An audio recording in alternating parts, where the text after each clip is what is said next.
Natural place to pick up is that foreign aid package, specifically that $60 billion to Ukraine. Yep. You were on one time. You went meme on us. People can go on Facebook and see this themselves. You said, F around and find out when it comes to Ukraine when that funding was stalled.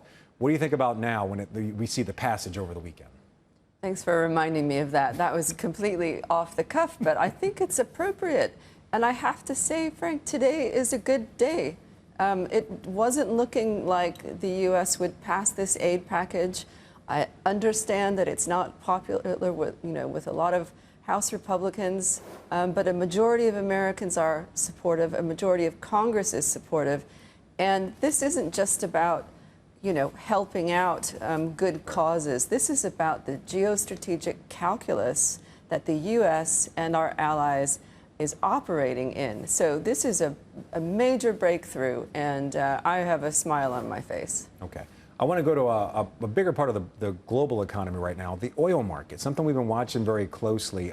Oil prices, they spiked on news that Iran will respond to Israel's attack. But I'm looking since that attack. I'm actually seeing oil prices down about 3% since then when you look at WTI or Brent. Does the oil market, does this signal what the situation really is in your mind, or is it detached from the possible risk in this geopolitical situation that could, in a lot of people's minds, escalate?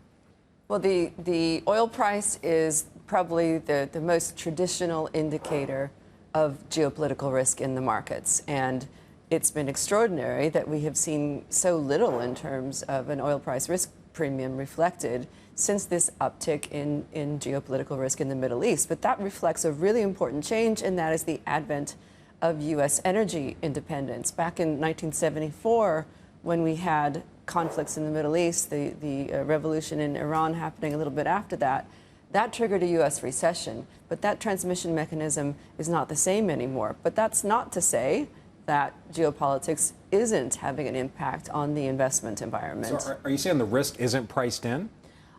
I'm saying it's not reflected through the oil price channel. We see it in gold. We see it in risk appetite. I mean, now obviously we're back to risk on. We see it in sentiment. We see it in treasury yields. Got it. And also there is a feedback loop into electoral sentiment. All right. So you have clients in not only the U.S. but overseas as well. And I thought this was interesting. Most of your clients, they're already convinced that this election in the U.S. at least is over, that Trump's going to win. But if you look at the latest NBC poll, it's really neck and neck. Trump with a lead, but it's well within the margin of error. When you're talking to your clients about the U.S. election, what are you telling them, and how should investors view this, along with all the other things going on, as we mentioned, Middle East tensions, also the passing of funding to Ukraine and other foreign countries? Well, we've never had so many kind of front row, geopolitical spectacles at once. We've got also tensions in the South China Sea, with China and the Philippines. Middle East, there hasn't been a peace deal. There's just been a subsiding of that risk. Plus Russia and Ukraine. And despite the U.S. Military aid, Russia's heading for a summer offensive and has been pounding hard on Ukrainian territory. So that's all still live. Bottom line, does it matter to investors who wins this election? Is there a significant difference when it comes to portfolio management or asset classes you should be invested in? It depends on where you are. I think U.S. investors are pretty sanguine about the possibility of a Trump 2.0. It is a different story in the whole rest of the world, not just Europe, but Asia, where the U.S. has security allies. This consistently surprises American investors that I talk to, who think the race is wide open and don't think a Trump 2.0 would necessarily be so bad for their portfolios.